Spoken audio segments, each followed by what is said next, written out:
it will be defined, but its ability, I thank you. Thank you very much, Dr. Sidi Uta. Thank you for your leadership. And clearly, there's a lot more that we need to do in African infrastructure. And hopefully by the time that we are done here, we would have found most of the solutions to help and make this come to pass.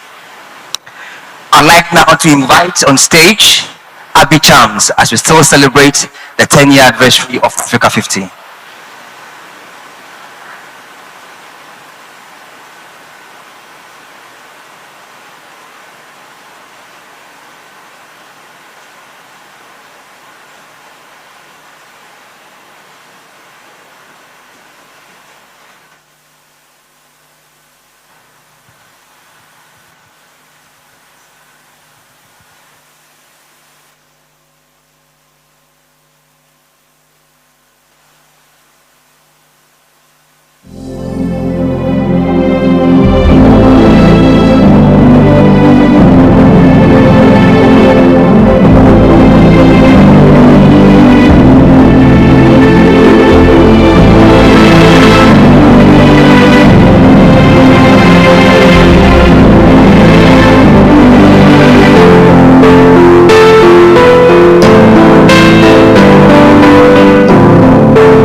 imani unaopenda. Ishi nami, baki nami, daima forever nami. Mitihani, changamoto tuzishinde milele. Ishi nami, baki nami, daima forever nami. Mitihani, changamoto tuzishinde milele. Penzi tulione, wanakupenda. Penzi tulione, wanakupenda.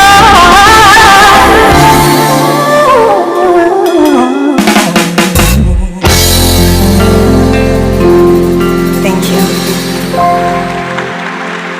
Asante sana, Abby Chams. Ladies and gentlemen, Abby Chams, please another round of applause.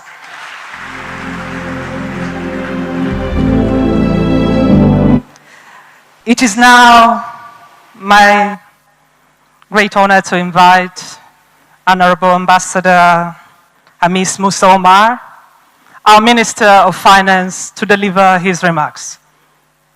Minister of Finance, Karim.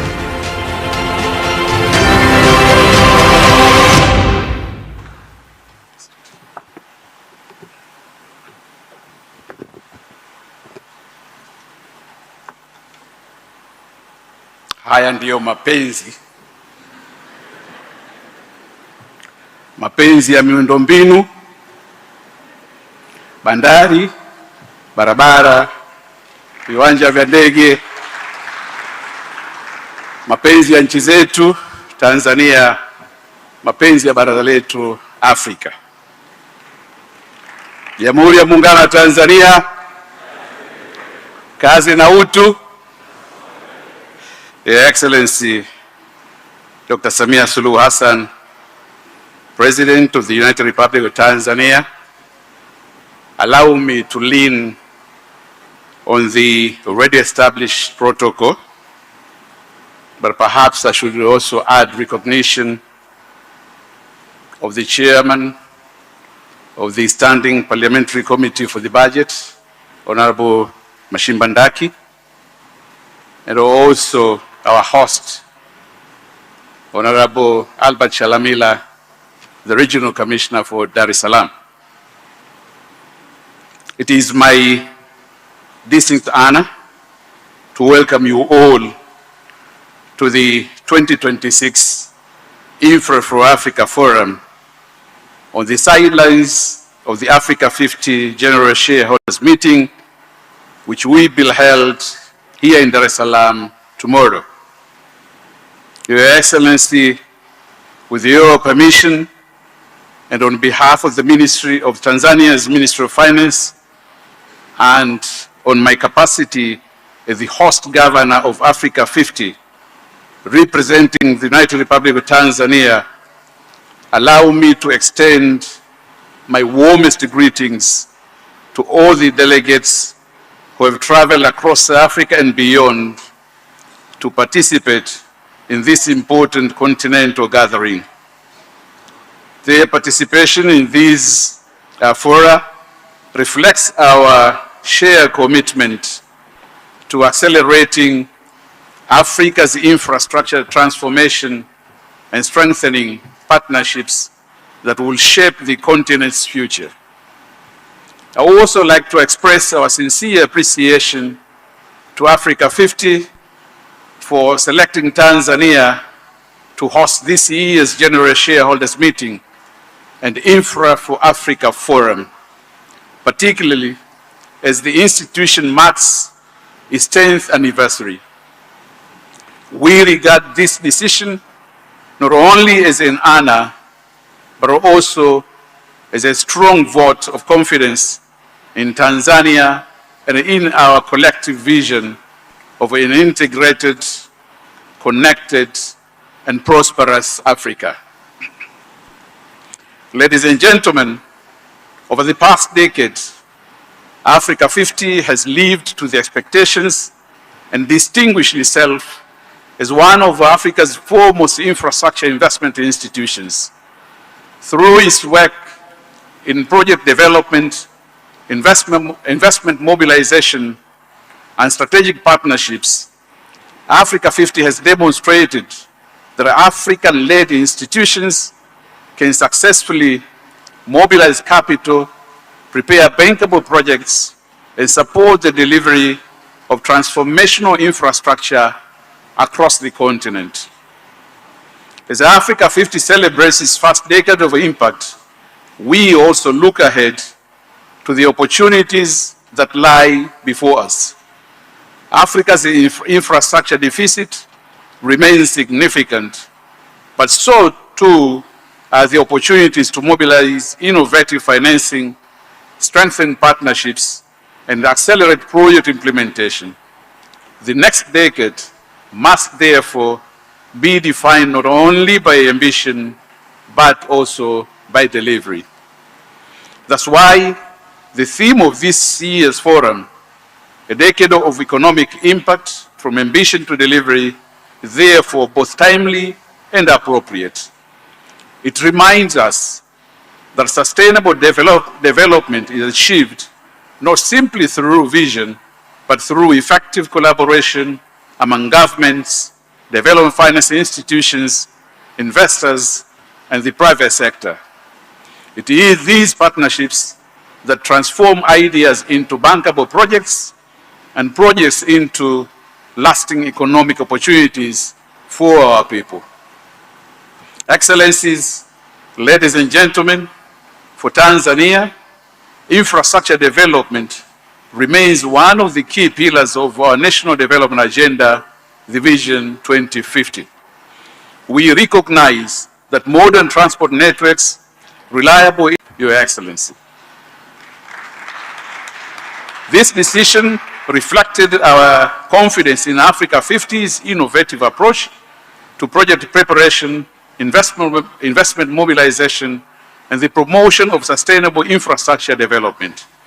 We remain committed to strengthening this partnership in pursuit of our shared development aspirations.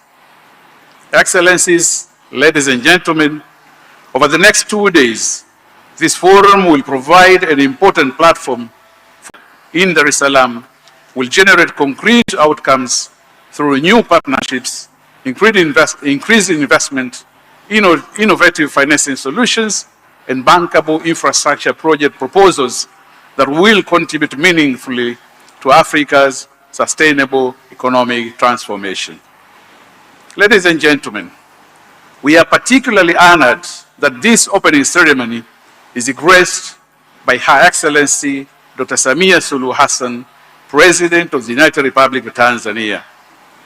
Since assuming office, Her Excellency has continued to champion an ambitious agenda of economic transformation anchored on strategic infrastructure investment, regional integration, private sector participation, and an improved investment climate. Under her leadership, Tanzania has continued to strengthen its partnerships with regional and international institutions while creating an enabling environment for investment and sustainable economic growth. Her presence here today underscores the importance that the government of Tanzania attaches to infrastructure as a catalyst for economic growth, regional connectivity, and shared prosperity across Africa. Your Excellency, allow me, on behalf of the participants gathered here this morning, to express our profound gratitude to you for graciously accepting to preside over this opening ceremony despite your demanding national schedule. Your presence greatly honors this forum and inspires our collective commitment to advancing Africa's infrastructure agenda. Your Excellency, it is now my singular honor and privilege to invite you to deliver your keynote address and officially open the 2026 Infra for Africa Forum.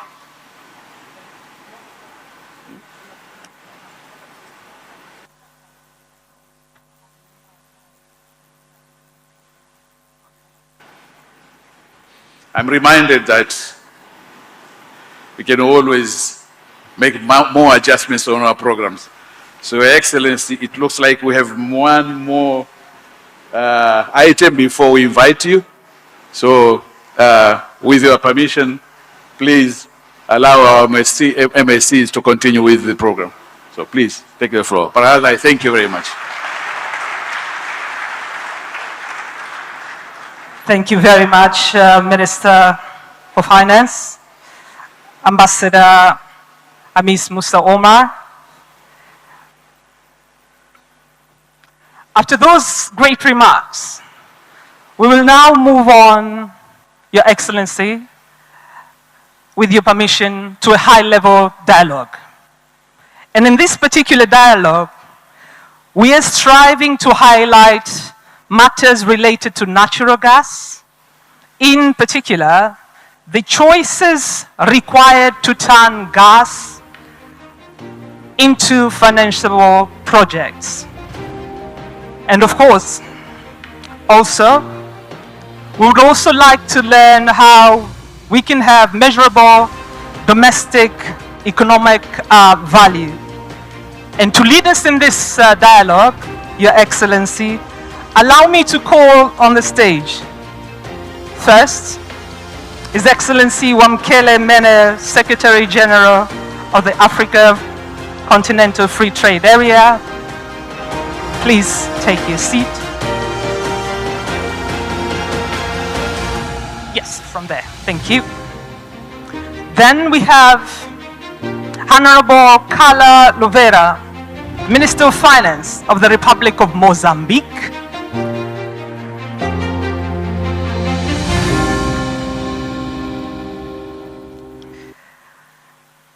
Next on the stage, we have Honorable Dr. Alhaj Abdrahman Diouf, Minister of Energy and Petroleum from Senegal. Honorable Minister, you're welcome. Then from home, we have Honorable De Gracias John Dejembe, Minister for Energy. Please take the stage. And last but not least, Your Excellency, we have Right Honorable Dr. Akifungua Ekpo, Minister of State for Petroleum Resources from Nigeria.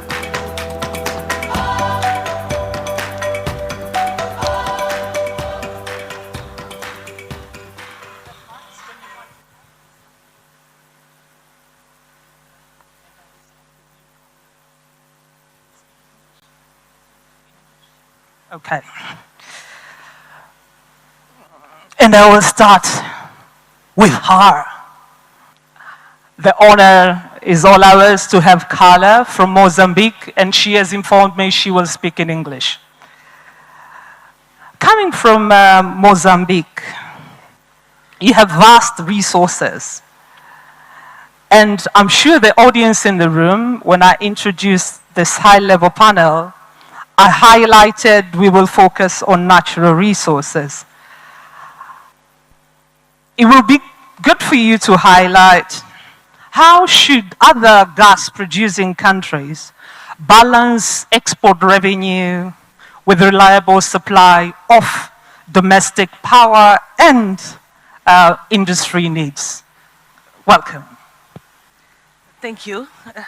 I would like to start, first of all, on behalf of the President of the Republic of Mozambique, Daniel Francisco Chapo, by congratulating Her Excellencies Dr. Samia Suluhu Hassan, the President of the Republic United of Tanzania, for convening this very important forum and also for inviting Mozambique to attend this forum, which I would like to thank you.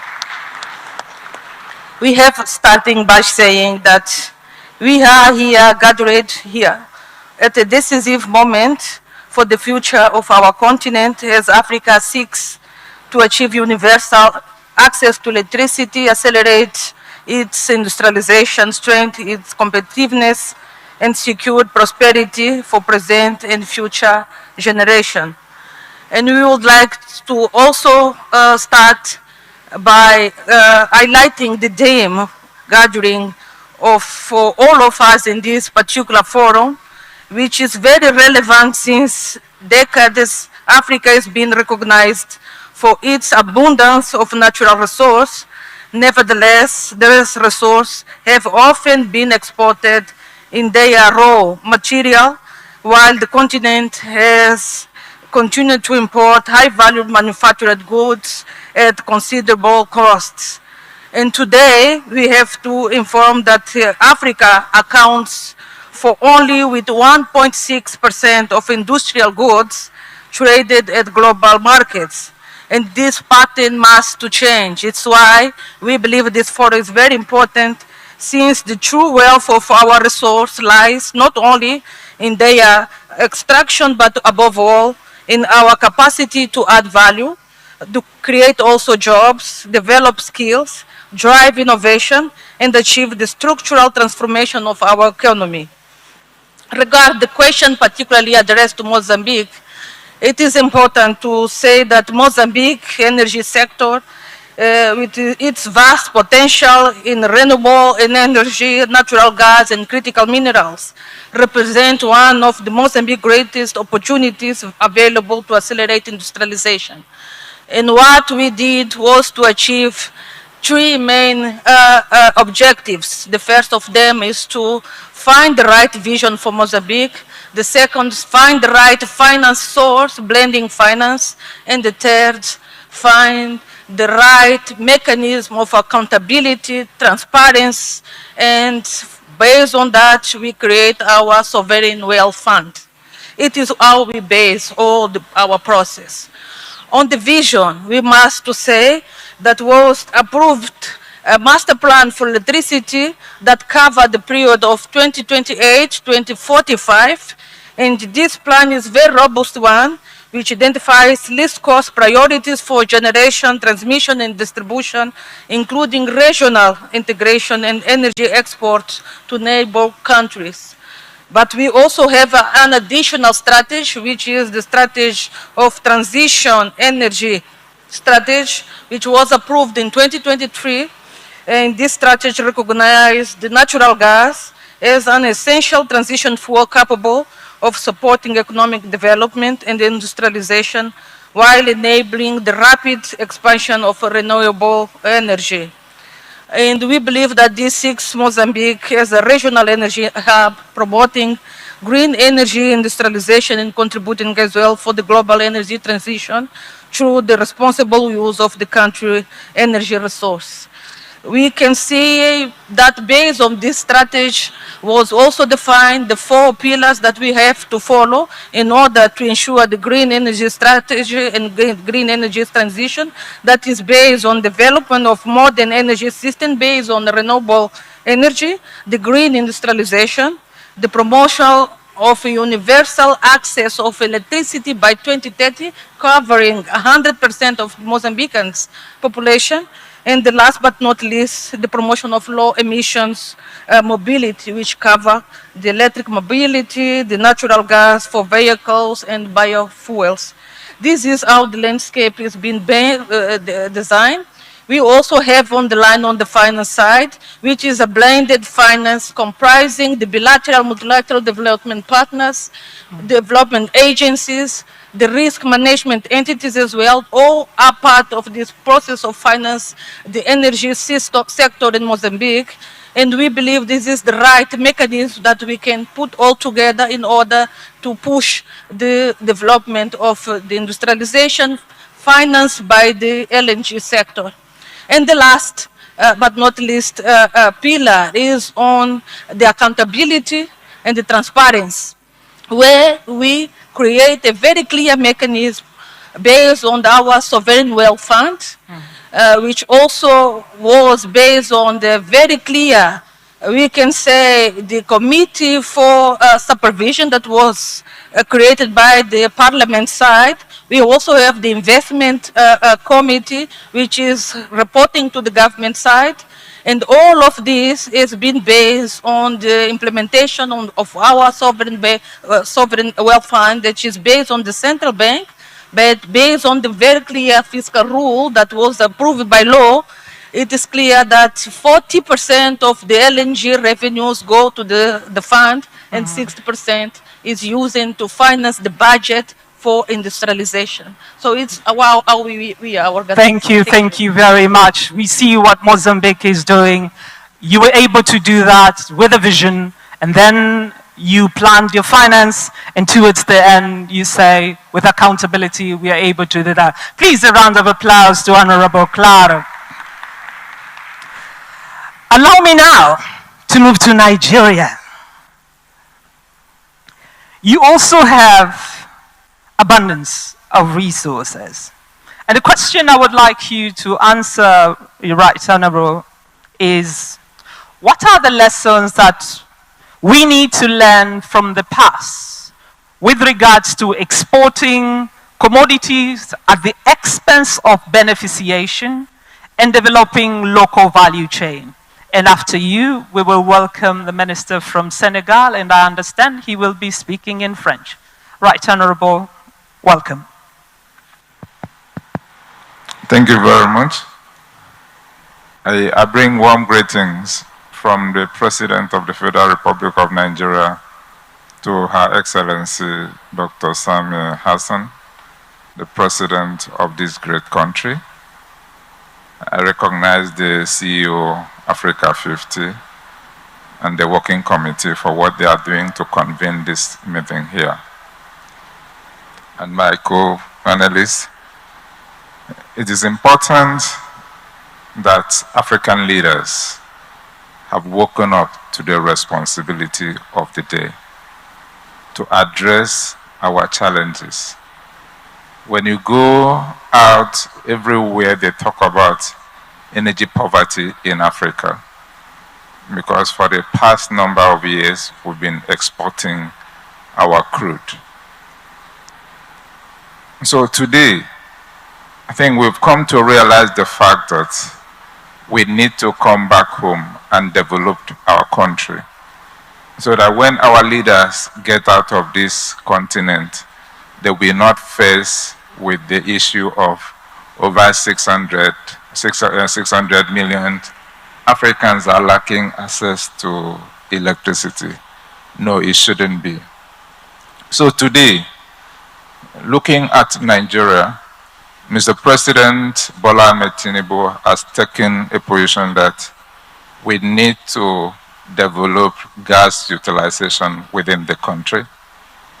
And when this is done, you are assured of power generation, industrialization, food security with reference to fertilizer production, clean cooking, transportation.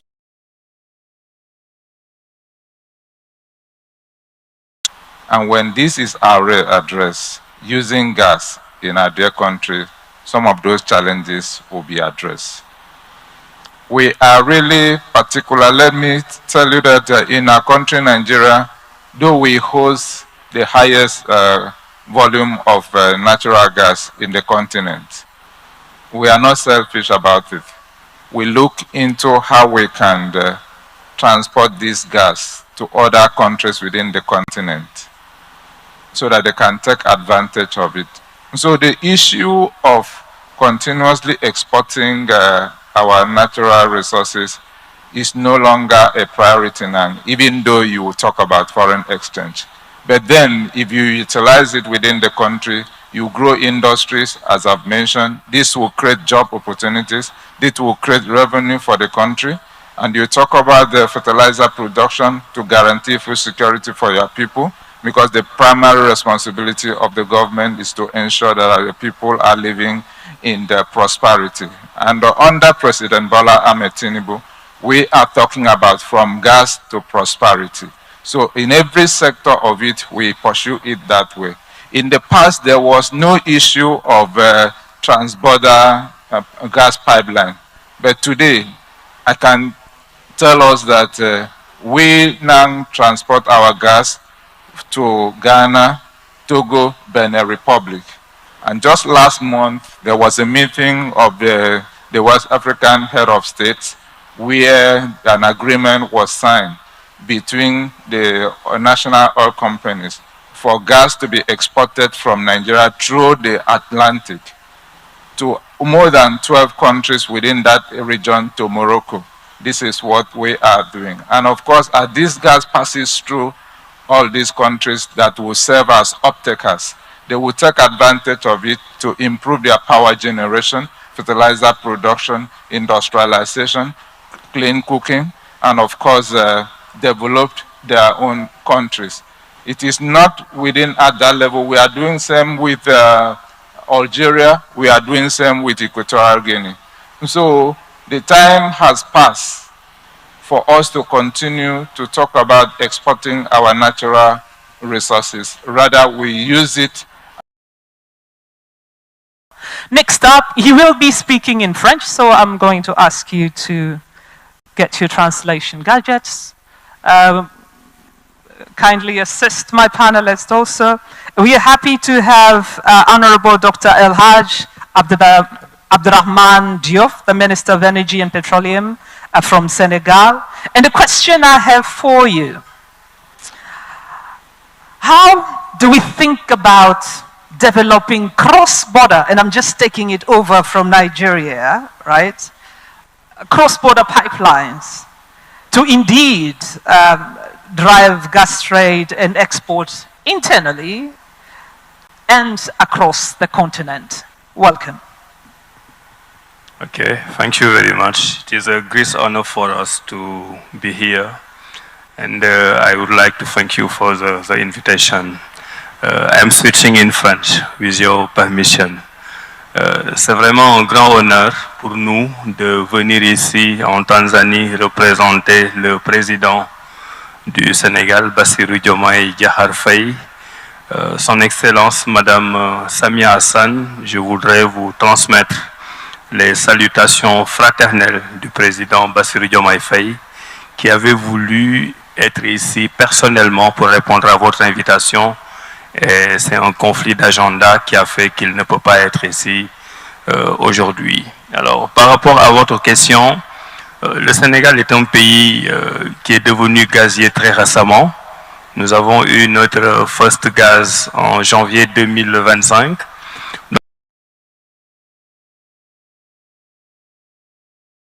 Sur l'interconnexion, c'est que nous avons un projet inédit en termes de montage. Nous avons le projet qu'on appelle le Grand Tortue Ahmeyim, GTA, que nous avons avec nos voisins de la Mauritanie. C'est l'occasion d'ailleurs de féliciter encore le président Sidi ici présent. Donc c'est un projet inédit parce que nous avons du gaz des deux côtés. Et là où ailleurs il y a eu des difficultés de partage, nos deux pays frères ont eu l'intelligence d'exploiter ce gisement entre eux. Donc du coup, il n'y a pas de conflit. Il y a naturellement des fois quelques contentieux avec les opérateurs, mais globalement, c'est un projet qui se passe bien. Mais globalement, en termes d'énergie et d'électrification au Sénégal, nous avons pratiquement les mêmes problèmes que les autres pays africains.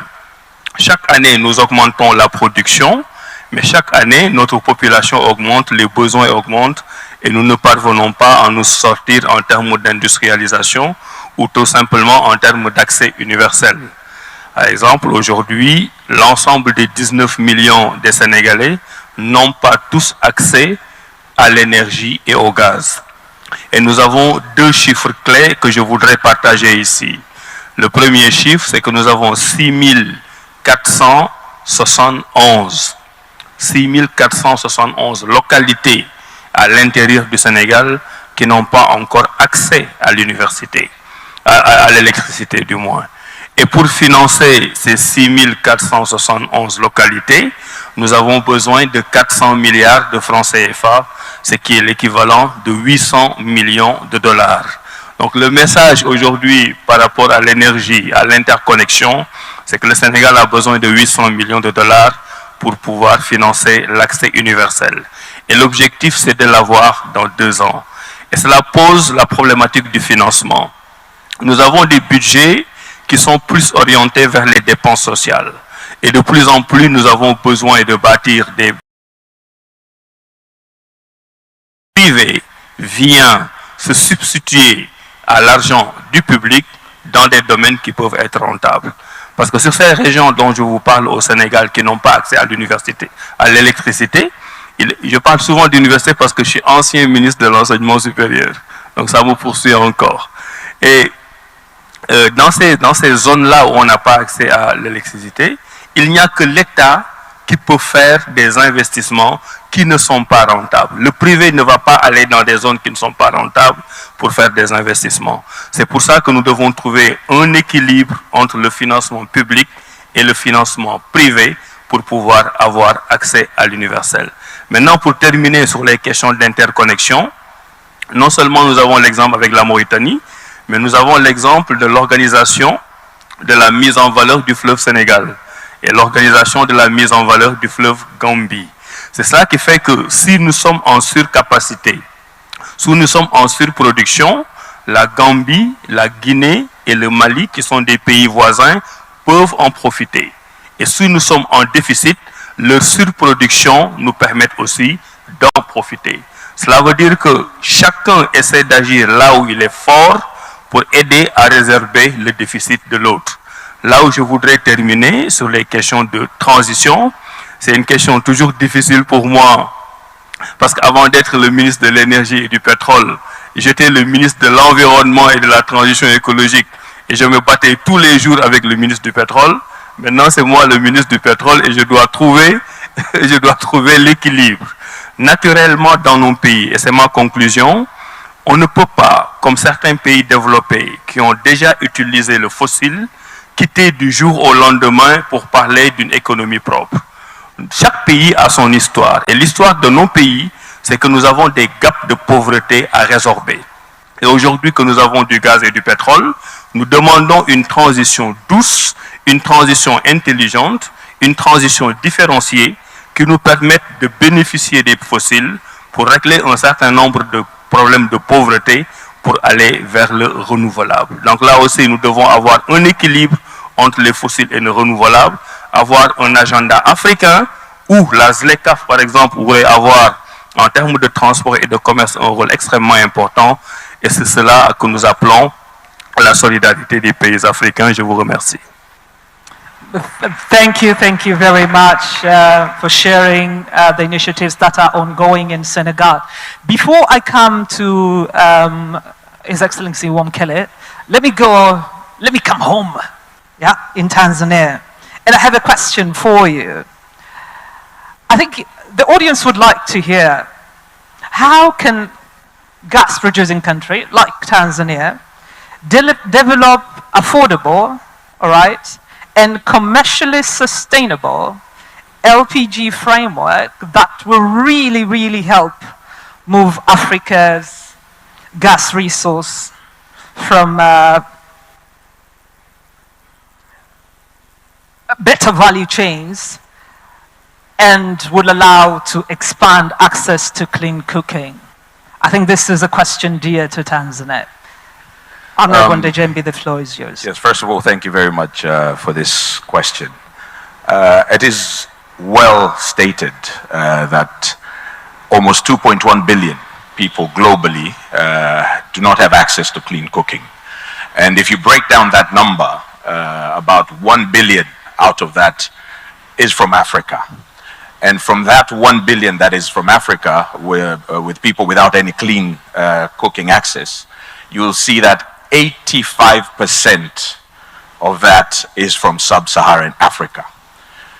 Well, therefore, it is safe to say that clean cooking is no longer a topic that would say needs to take time.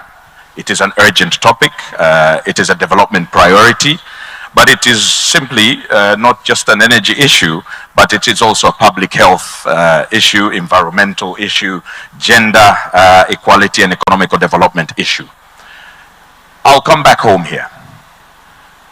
Prior to 2021, access to clean cooking was about 6%. But under the steady stewardship of our president, Dr. Samia Suluhu Hassan, she championed it, she campaigned it, pushing access to clean cooking here in Tanzania.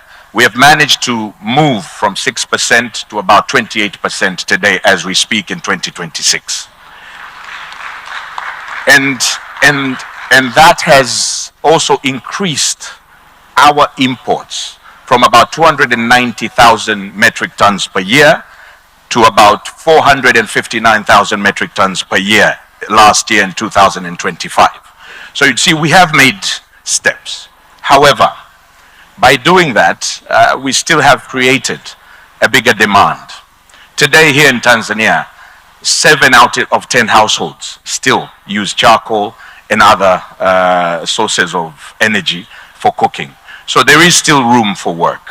We have vast resources of gas in Africa, in Tanzania, but we should not treat that commodity as an export commodity only. We should also scale up the use of natural gas, LPG, here at home in Africa. And how do we do that? We do that by also connecting our countries. We have neighboring countries like Mozambique. From Madimba to where their plant is about 74 kilometers. We need to connect with ourselves so as we can provide greater access to clean energy across our regions, across our continent. We can have pipelines from Tanzania to Kenya, pipelines from Tanzania to Uganda, to Congo and so forth. That will give us access to clean energy for our people and scale up access to LPG and CNG. But looking at the International Energy Agency, it estimates that under... Thank you very much, Honorable Minister. And I'm looking at His Excellency Wamkele. In one way or the other, when we're speaking about vision, she highlighted finance. When we moved ahead and he spoke of universal coverage in Senegal, we're speaking about finance. Again, in Nigeria, when we're thinking about really utilizing the gas in the country and reaching out from gas to prosperity, we're talking finance. And last but not least, when we're listening to having access to clean cooking resource here in Tanzania, wanting to reach more, we mean finance. And you come from the Africa Continental Free Trade Area. A question for you, and I'm sure the audience would like to hear. How can you actually help Africa advance some of bigger projects? Because there is the appetite for that. And in particular, not only in gas, but then think about supplying clients regionally, okay, but also marking the use beyond the endowments that we've had. And also importantly, have, like what we had from Nigeria, both energy security and also, like what we had from Tanzania, also contribute to cleaner cooking. Please, I'm sure the audience would like to hear that view from you. Thank you very much. First, let me appreciate our leaders that are here. Mama, Her Excellency, President Samia Suluhu Hassan, Vice President Kindiki of Kenya, former President Kikwete, ministers. It is really a pleasure for me to be back in Dar es Salaam. The remarks that the President of the bank made and that the CEO made are absolutely relevant in terms of us having to mobilize our own capital. I think the President said that Africa has over $3 trillion worth of domestic capital. And the CEO said that Africa's capital must work for Africa's investment. Now, in the current global context, the context of fiscal constraints, reduced overseas development assistance, our former partners that were directing capital towards the continent themselves are subjected to sovereign debt distress. So the global context is very constrained. So the question, therefore, is how do we mobilize domestic capital, African capital, over $3 trillion that's available, channel it and direct it towards infrastructure projects on the continent. So I think this is a challenge. We've established the frameworks, they are there. President Kaberuka was instrumental, and others, in establishing Africa50. It's functional. Over $9 billion worth of investments in infrastructure since its establishment. I believe the next challenge is how do we mobilize the domestic capital that we have. Of course, those partners that are willing to partner with us from outside of the continent, I'm sure they are most welcome. So today's discussion is very timely. The President's vision of the new Africa financial architecture is timely because it addresses this question, a very pertinent question of reduced and constrained capital flows into the continent for infrastructure development. The role of the AFCFTA is very simple. It is to enable scaling of infrastructure investments. So for example, here in Tanzania, the country produces over 170 million cubic meters of gas annually from Songo Songo and other places. We've heard Mozambique producing gas. We have also visited, by the way, last month in Angola, we visited a exports of these fertilizers to happen, or the export of the gas to happen. We will not achieve our objectives. And so this is the first way in which we can contribute to the development of infrastructure in Africa, enabling the scaling of these projects. Second, by deploying harmonized trade rules, trade policy, to enable trade amongst countries. If you have a domestic supply of energy and you are able to export, that will happen on the basis of the trade rules. A market of 1.4 billion people with a combined GDP of $3.4 trillion is a very significant market, domestic market. But we have got to overcome the fragmentation that has happened for many years by creating a single market. And so the infrastructure projects that we see, and by the way, you know, my neighbor mentioned the productive capacity between Senegal, the Gambia, and Mauritania, and the connectivity in terms of production capacity, the Honorable Minister. I drove from the Gambia, Banjul to Dakar. And there is a bridge, Senegambia Bridge, which was financed by Africa50, where we have now smallholder farmers that are active participants of driving the economic ecosystem of that region. So we have examples where infrastructure development does indeed have a direct impact on people's lives, including the matters that the Honorable Minister of Tanzania raised on clean cooking. And I want to congratulate Mama for her leadership because she raised this matter in the African Union. It is now one of the projects of the African Union that the entire continent is focusing on through her leadership.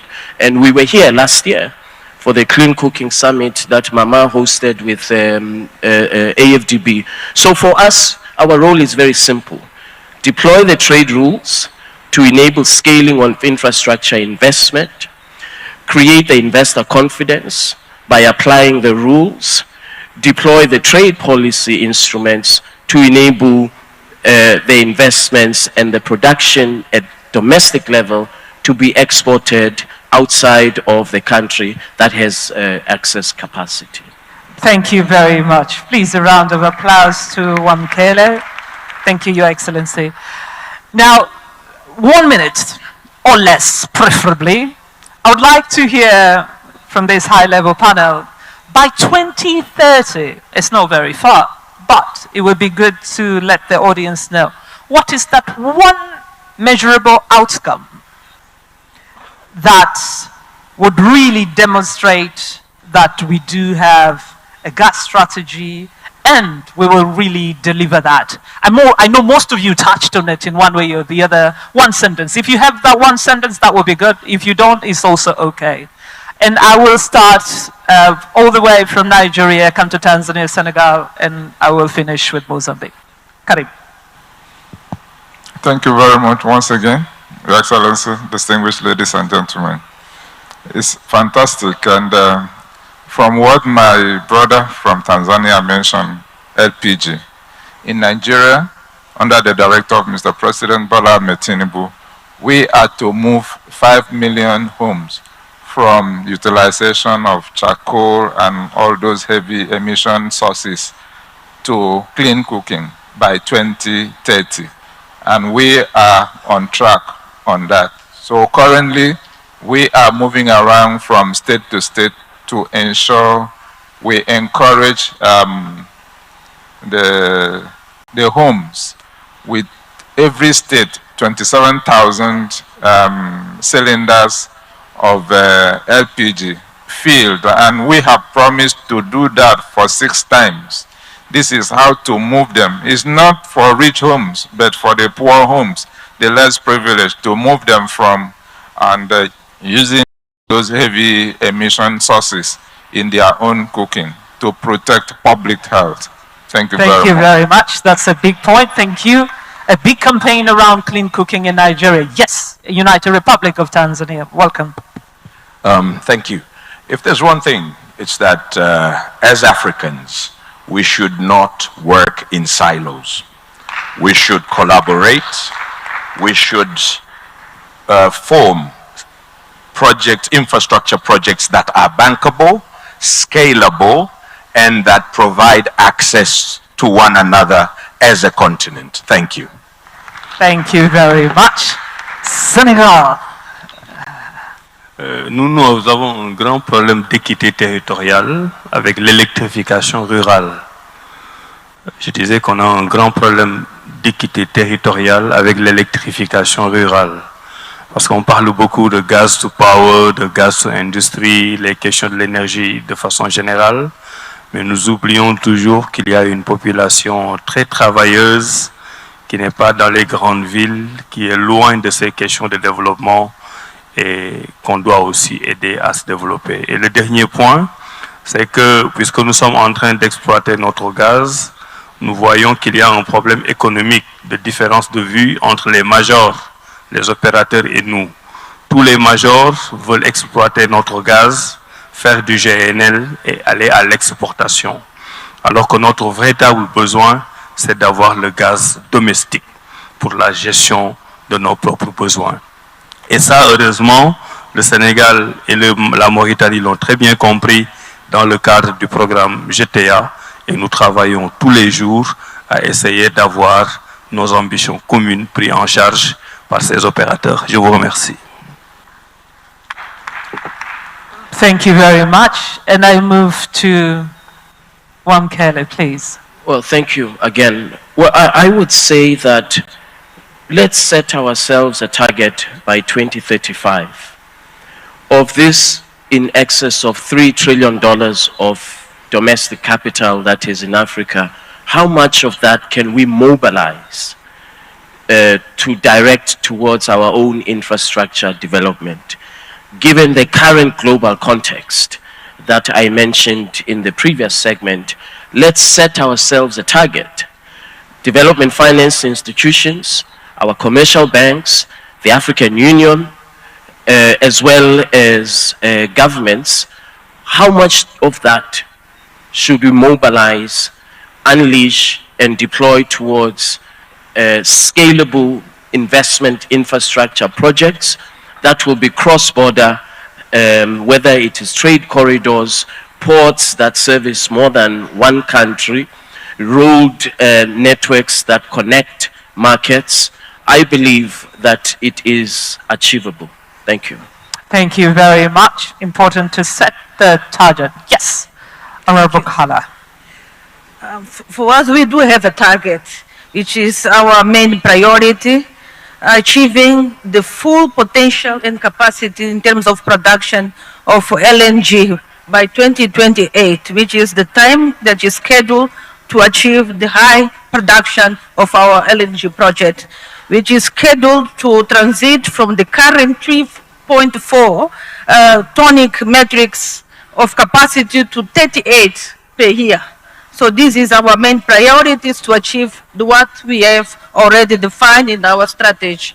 And the commitments that the government is already designed is to ensure the right environment and sustainability of LNG project. It means to achieve the legal stability and also a safe environment for the companies to operate in the country. Thank you. A very, very important point. Safety of the company, but importantly, you will complete the LNG by then. Really, please join me in thanking the members of the panel. As you've heard since morning, we are here for 2 days, so this was just a glimpse of what you will be hearing for the next 2 days. Please, members of the panel, let us all rise and take our seats. Thank you.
Every industrial revolution has been powered by one thing: reliable energy. Around the world, natural gas has fueled industries, powered factories, and transformed economies. Today, Africa faces a dual energy challenge: closing the access gap and powering industrial growth. Africa has the resources to industrialize, but needs the energy infrastructure. More than 600 million people lack access to electricity, and nearly 1 billion lack clean cooking. Reliable, affordable energy is essential for farms, factories, mines, logistics hubs, data centers, and industrial corridors. Unlocking this potential requires the missing link: midstream infrastructure. Africa50 is building that bridge, developing, de-risking, and financing the pipelines, processing hubs, and storage networks that connect gas fields directly to domestic industry.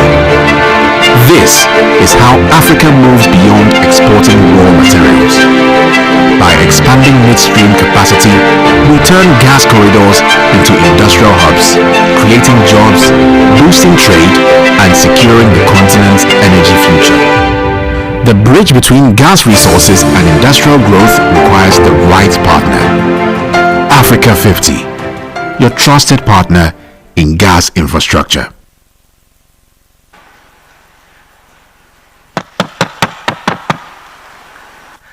Your Excellency, with your permission, it is now my honor to invite Your Excellency Professor Kithure Kindiki, Deputy President of the Republic of Kenya, to deliver his remarks. Please, let's welcome him.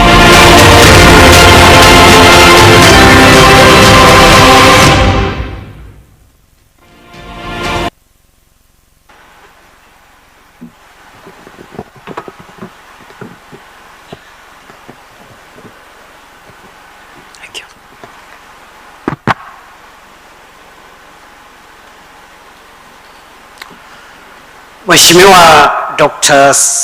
Samia Suluhu Hassan, Rais wa Muungano wa Jamhuri ya Muungano wa Tanzania, Excellencies President, Rais mstaafu Jakaya Kikwete, ndugu zangu wa Tanzania, na wasalimu hamjamboni, wengine shikamoo.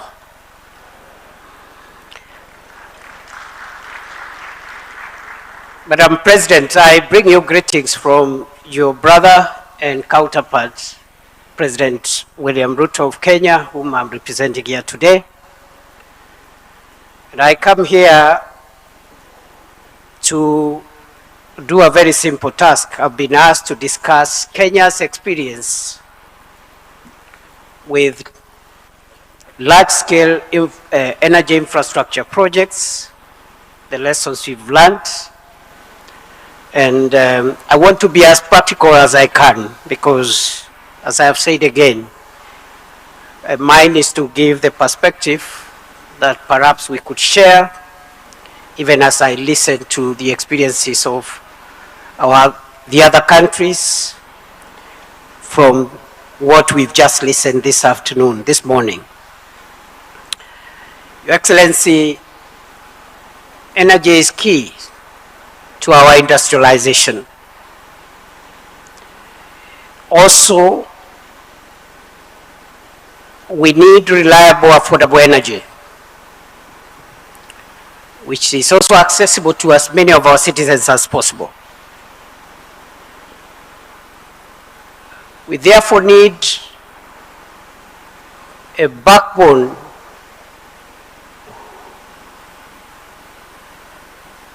a source of energy and enough infrastructure to convey that energy to reach people's homes and to power industries. I don't want to repeat the statistics that have been given about the potential, the energy potential in our continent, including potential on natural gas.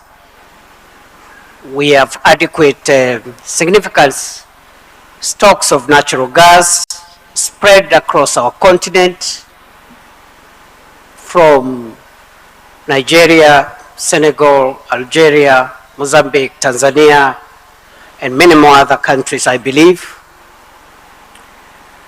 But the challenge we have is how to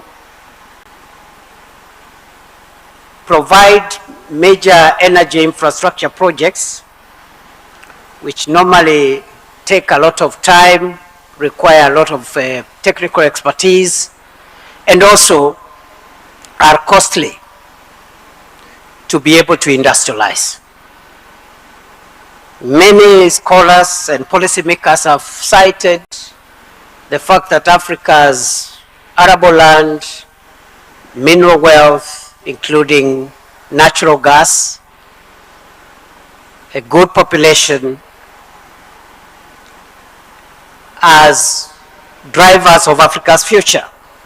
The only thing I want to add, even as I go into energy projects, is that Africa needs to build confidence in itself. Africans, we must learn to have confidence in our continent and in our capability to do what others have been able to do. Therefore, Your Excellency, for us, we have picked a few things along the way. The first one is government commitment and political leadership. It's very important for our various countries for us to have government commitment and political leadership, which provides strategic direction, policy consistency, investor confidence, and continuity across political cycles. The biggest threat today to Africa's development is policy disruption, which is an unintended consequence of democracy, the movement from one administration to another, which is a good thing, because democracy is a good thing. But we must find ways of insulating our development agenda from democratic transitions so that we can have continuity. And that is the discussion we're having in Kenya, generally.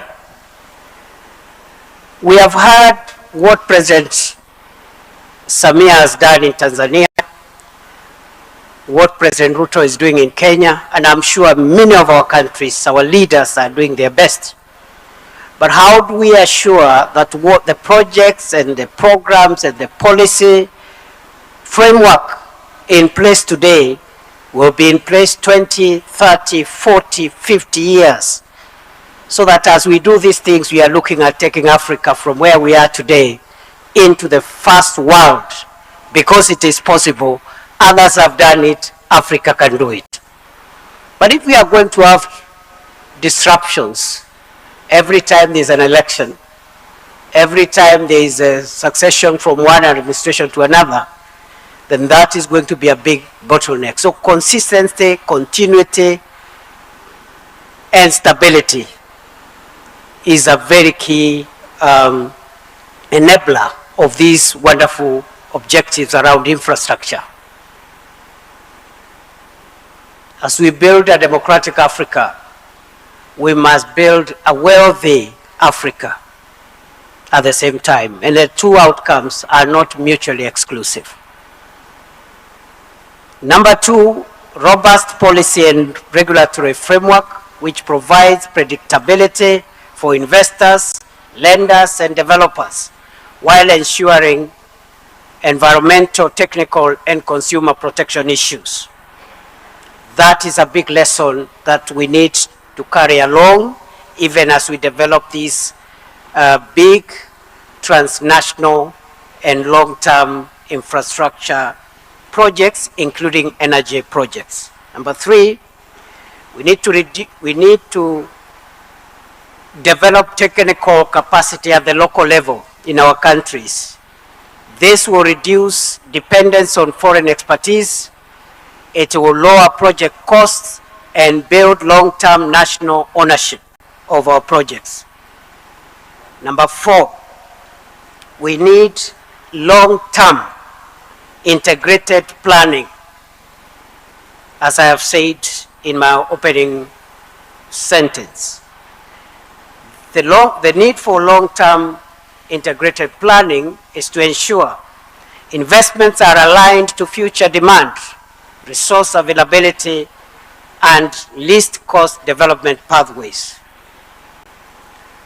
The next lesson that we have picked, number 6, is the need for innovative financing and risk mitigation mechanisms.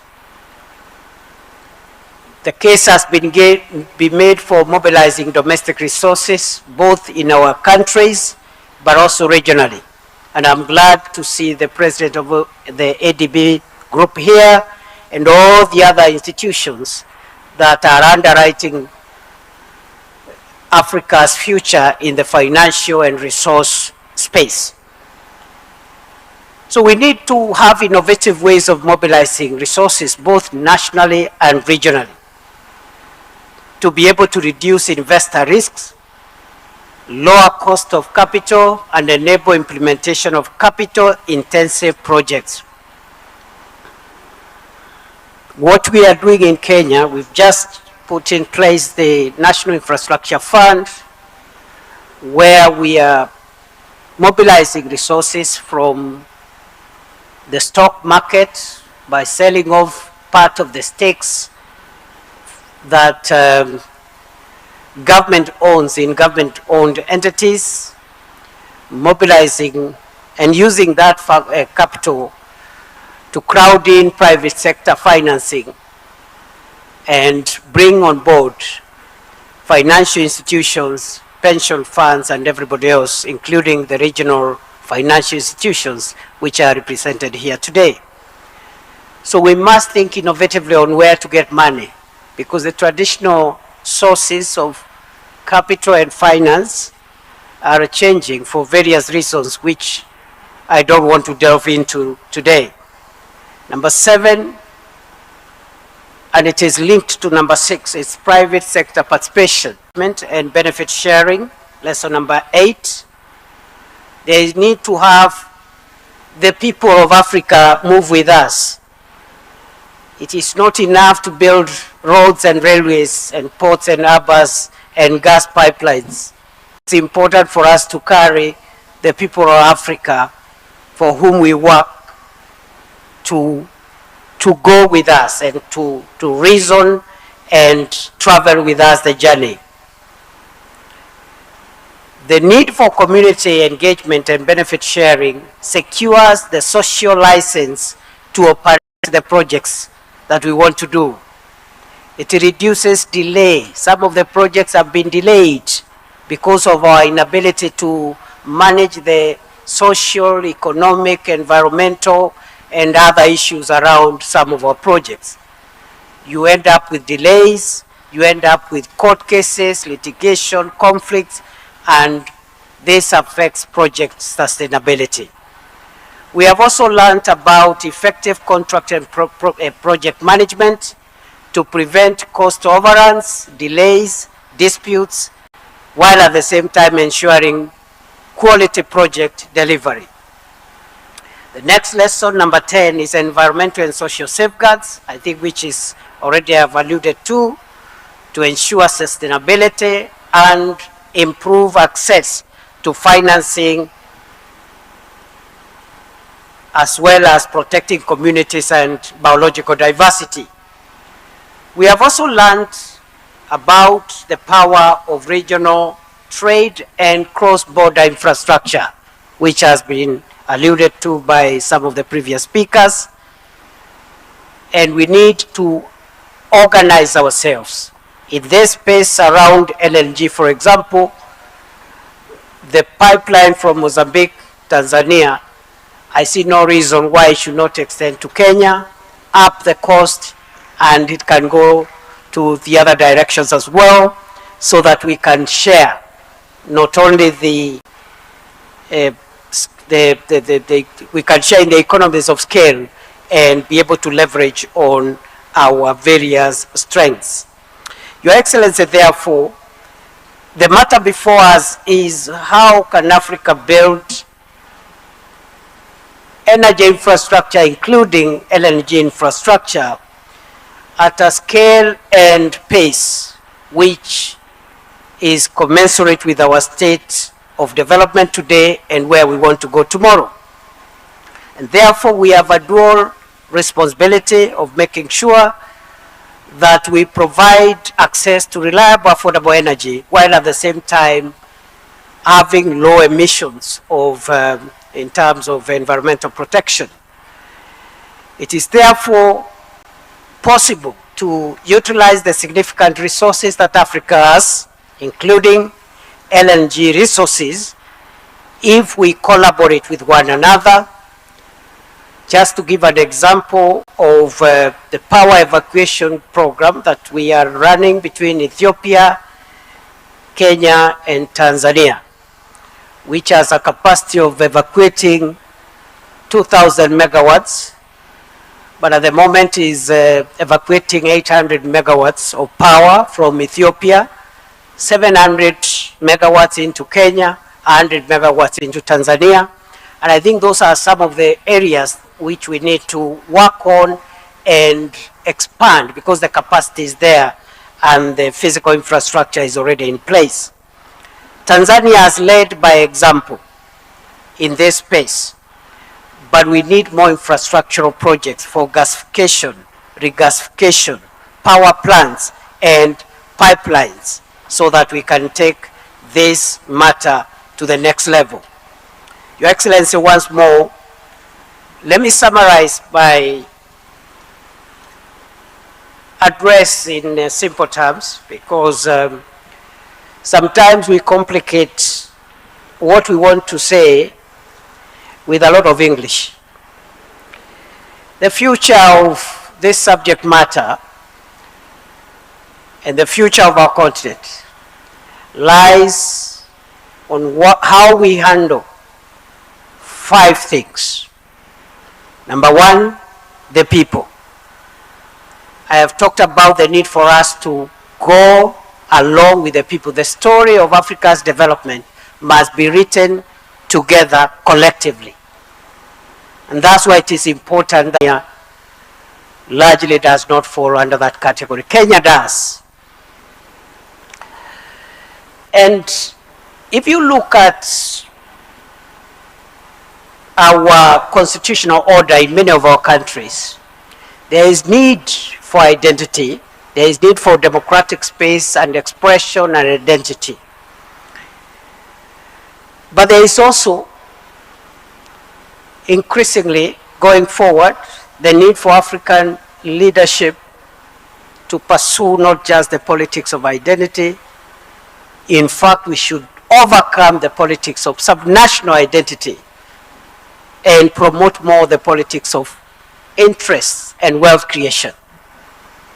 We must work towards making our people rich, wealthy, prosperous across the board, even as we build democratic entities, build on our subnational identities. But that's just one example. But the point I'm saying is that we must carry the people along, young people, women, rural people, urban poor, and everyone. Number 2, technology. The mega projects that we want to do, technology is at the center. And we cannot continue relying on foreign technology or foreign sources of technology. The issue of technology transfer is central in this matrix.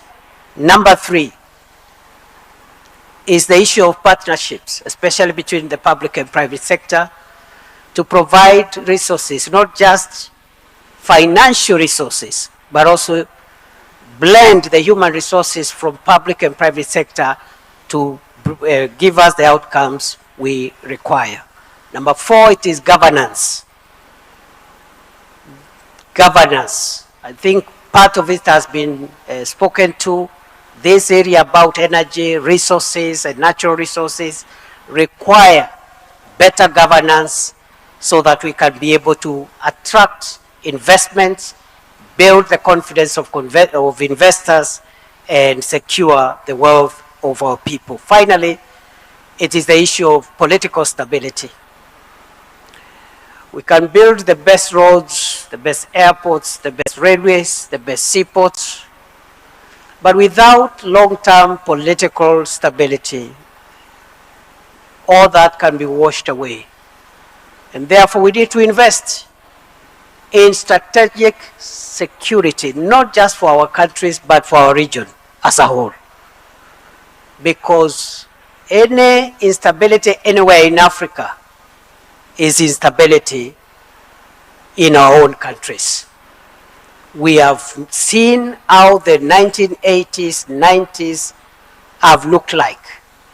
And with the developing geopolitical changes, we must be able to invest in long-term political stability and strategic security for our countries, for our region, so that we can underwrite the future of our continent, because all these infrastructure projects, if our continent, our countries are not secure, can be washed away overnight.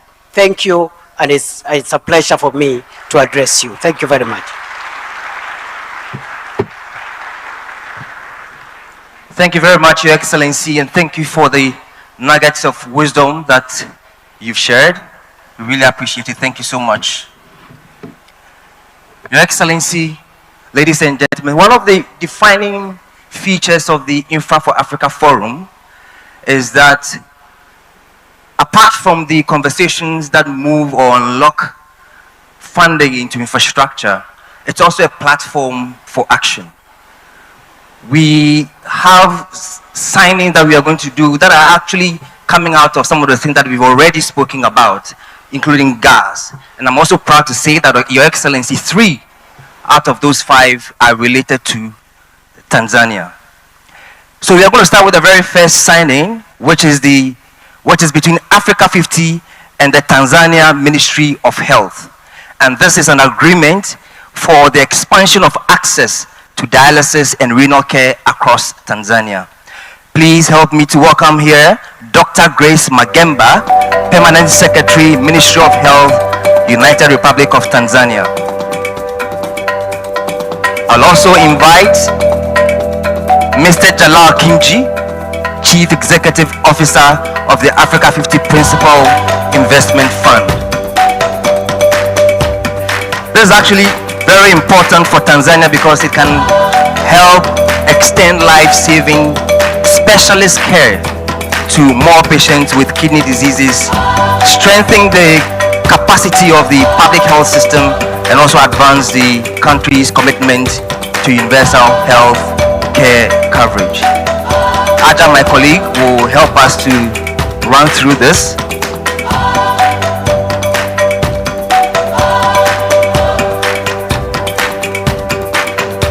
This agreement also is a demonstration actually of how public-private collaboration can mobilize investment in special expertise in social infrastructure that directly impact the people's lives. So this is very, very important.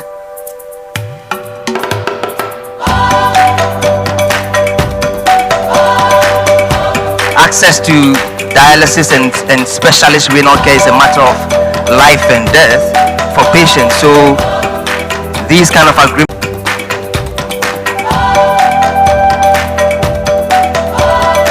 we'll now ask them to exchange.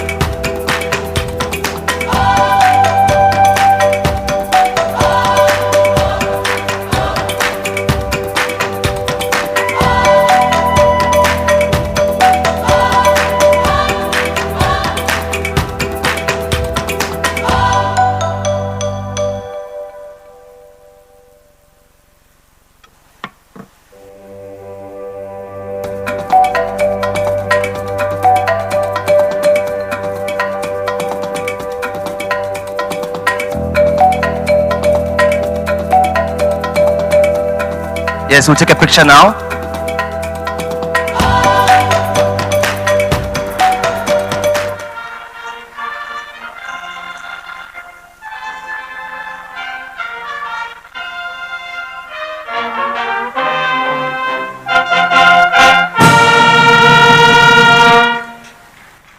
Thank you very much.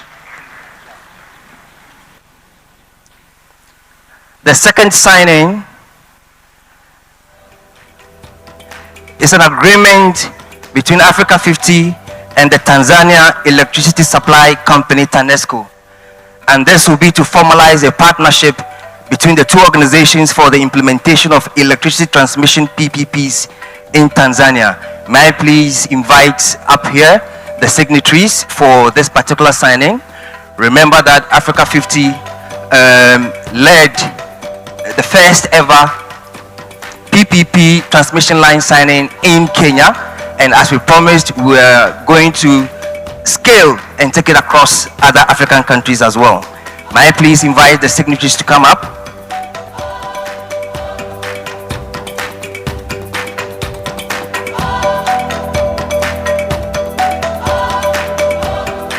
Moshood Abolade is the investment director for Africa50.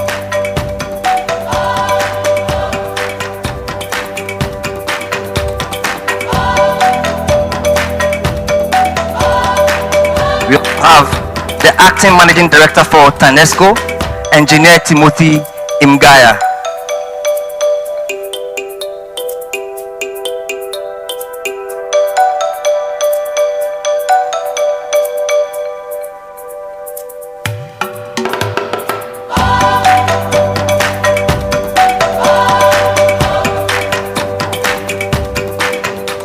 Transmission lines often is the missing link after generation.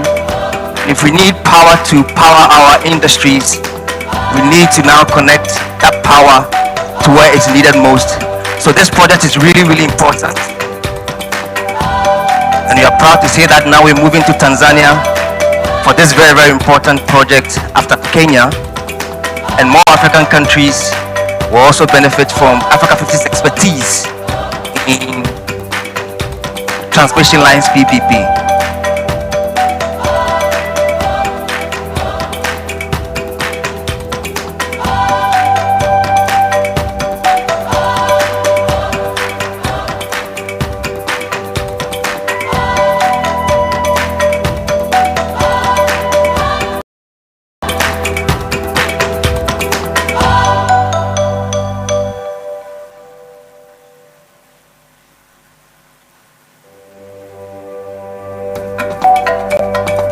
Thank you very much, Mr. Ngaya and Moshood. We'll now have them take their photos.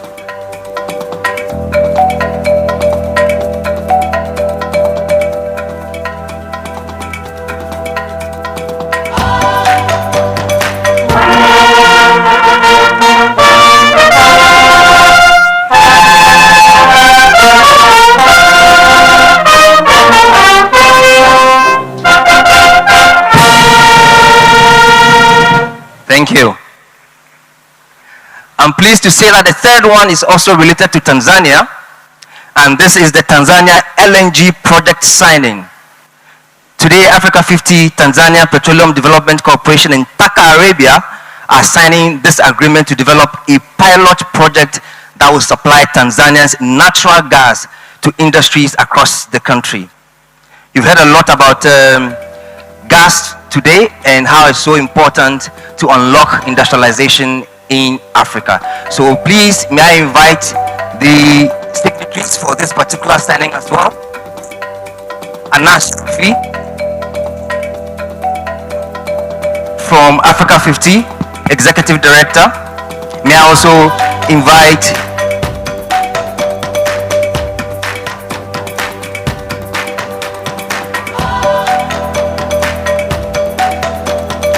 Musa Mohamed Makama, Managing Director, Tanzania Petroleum Development Corporation. Karim Shaban, Managing Director, Taka Arabia.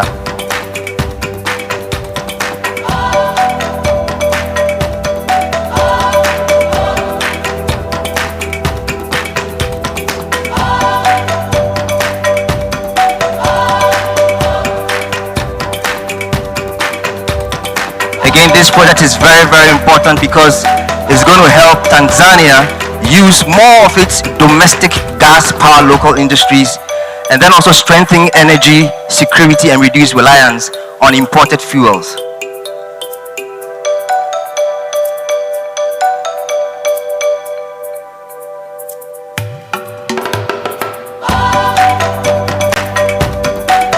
Again, the bigger picture is that it will lay the foundation for a larger LNG project here in Tanzania. So this is very, very critical, and we are really pleased that we are collaborating with Tanzania. Taka Africa50, as always, will bring its project development expertise to this project.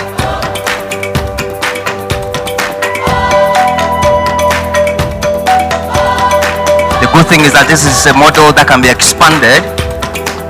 So after Tanzania, we're looking to move into other countries. You heard our CEO announce the big gas platform that will be leading on the continent. So this is exciting times, and we are really pleased that this is happening. Please give them a round of applause.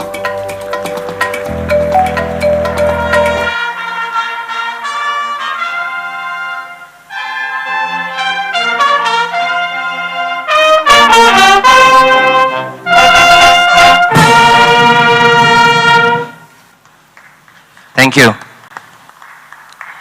Anas, may I please ask you to remain? We are moving to the next signing, which is Africa50 Agia Project Development with Propaco and the Italian Climate Fund. May I invite Luca Quadrini, Head of Corporate and Export Finance at Casa Depositi e Prestiti. May I also invite Jean Guyonnet Duparé, Regional Director for East Africa for Propaco. These two organizations together are making a commitment of $50 million in new capital into the Africa50 Agia Project Development Fund. This is exciting times for all of those who are within this space, AJAPD is deploying. So you might as well line up, understand what we're doing, and position to help with the development of strategic green projects on the continent. So the Italian Climate Fund is committing $40 million US, and Propaco is committing $10 million, so a total of $50 million. Remember that last year AGIA reached financial close of almost $120 million. So this is a huge development, and this is also a win-win for the continent. The AJAPD Fund is Africa's largest fund focused on green infrastructure development here in Africa.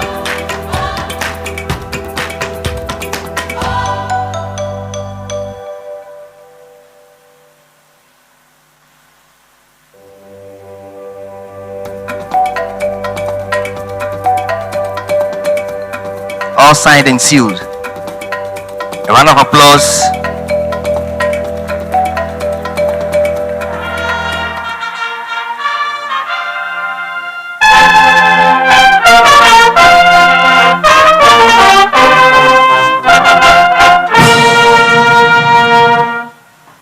Thank you very much.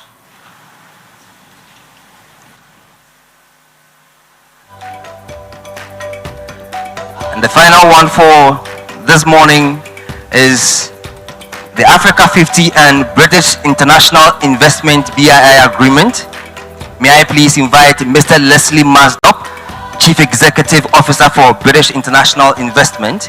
And may I also invite here Alain Ebobise, Group Chief Executive Officer of Africa50.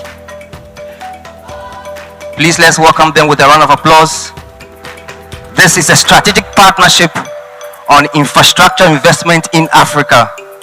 And guess what? This is not just a signing. We've already made big strides. BII has already made big strides. They are already committing $20 million to the Africa50 Infrastructure Acceleration Fund. So that agreement that they are signing, they've already started working on this.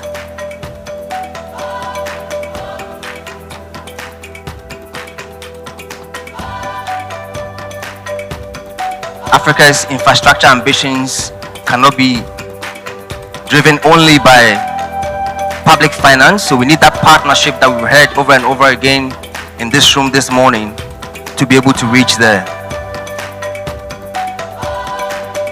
So before we do the photo, may I also invite here Dr. Sidi Uta, please, if you may join them, and also the CEO of the Africa50 Infrastructure Acceleration Fund, Sergio Pimenta. Please, may you also join them for the photo.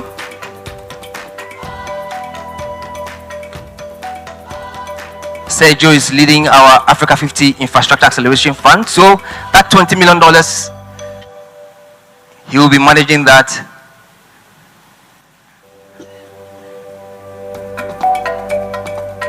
Thank you very much.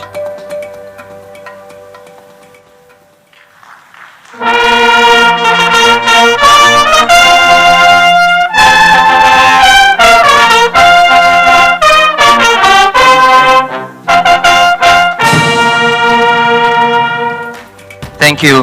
This is the final of the signings today, but of course, it does not mean this is the end of the project that we'll be delivering across the continent. Thank you very much.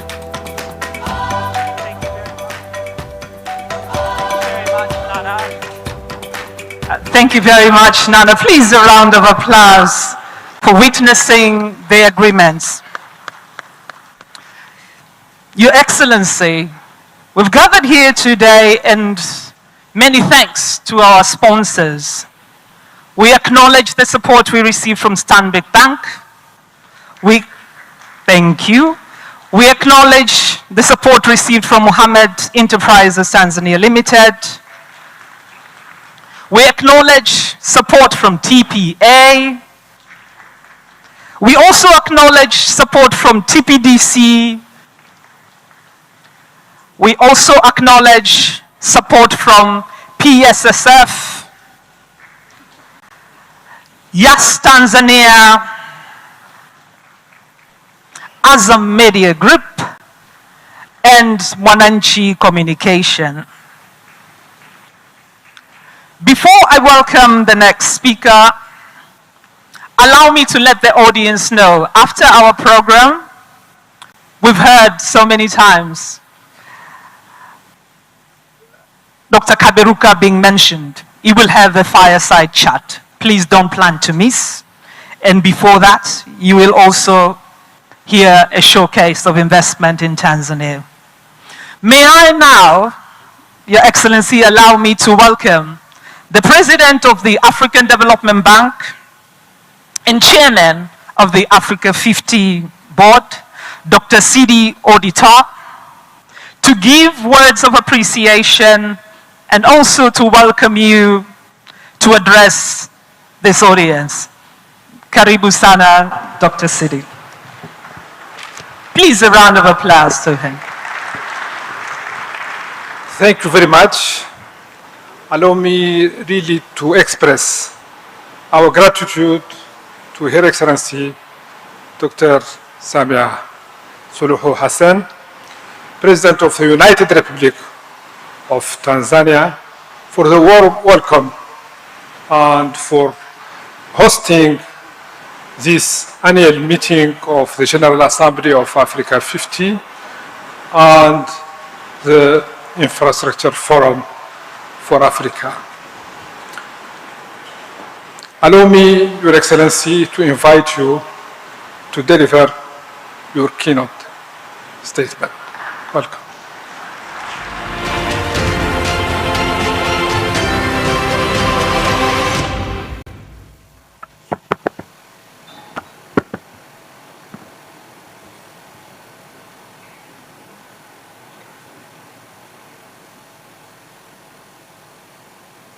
Please be seated.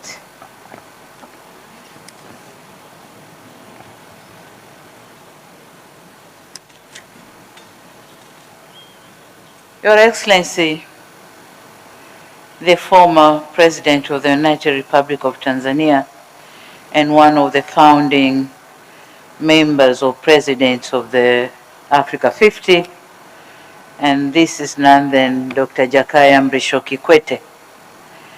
Your Excellency, Deputy President of the Republic of Kenya, my brother Kithure Kindiki,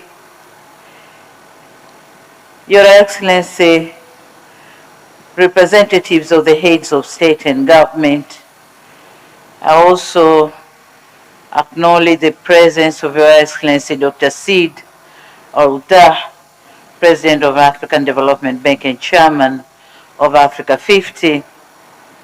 May I also acknowledge the presence of members of Parliament of Tanzania. They are here. Governors of Africa50, honorable ministers, Secretary General of the African Free Trade Area, Honorable Wamkele Mendi, Mr. Elena Abobise, Chief Executive Officer of Africa50. I also acknowledge the chiefs of the security organs here present, Tanzanian security organs, members of the diplomatic corps, development partners, distinguished investors, ladies and gentlemen, habari asubuhi and good morning. It is my distinct pleasure to welcome you all to the United Republic of Tanzania.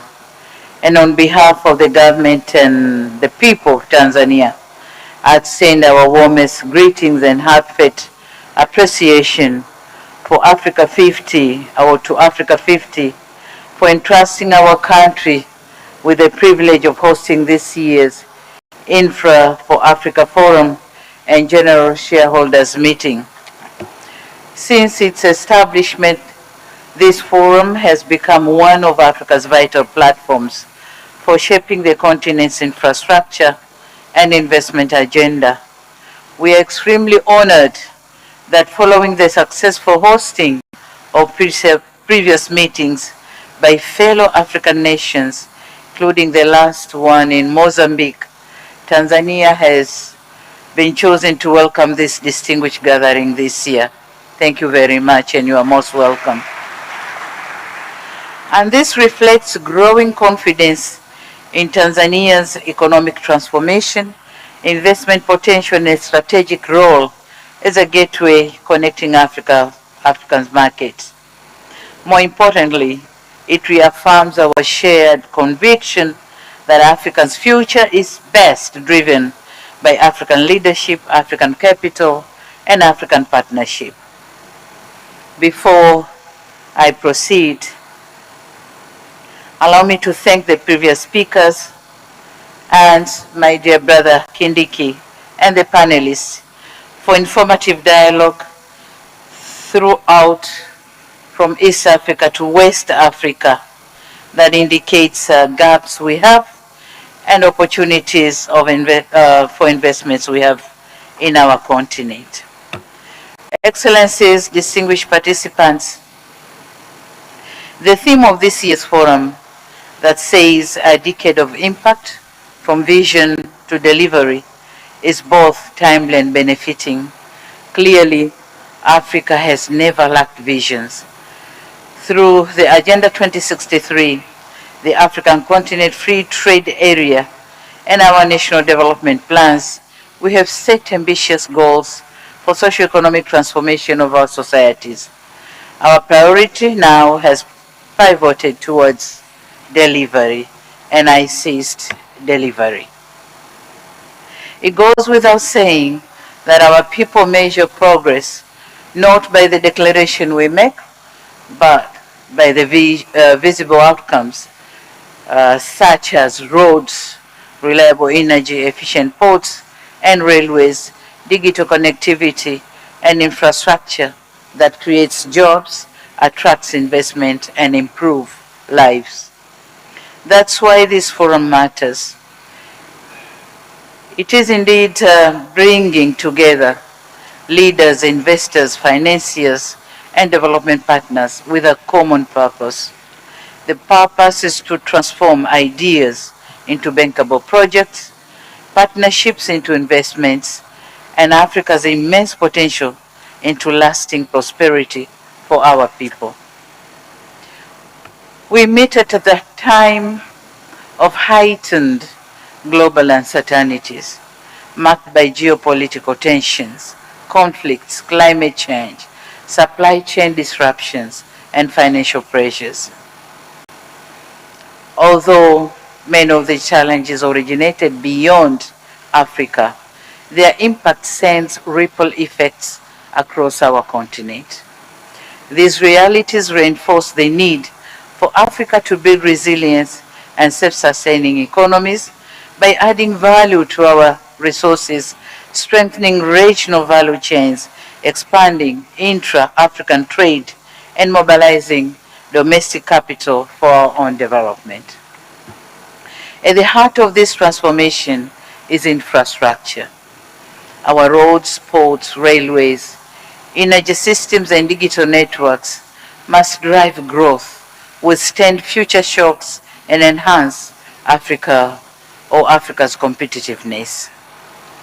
By developing bankable projects, mobilizing long-term financing, and attracting private investment, Africa50 reflects Africa's determination to finance, build and own its own future, and hence, through collaboration, strong partnership, and effective implementation, we can build a more resilient, competitive, and prosperous Africa.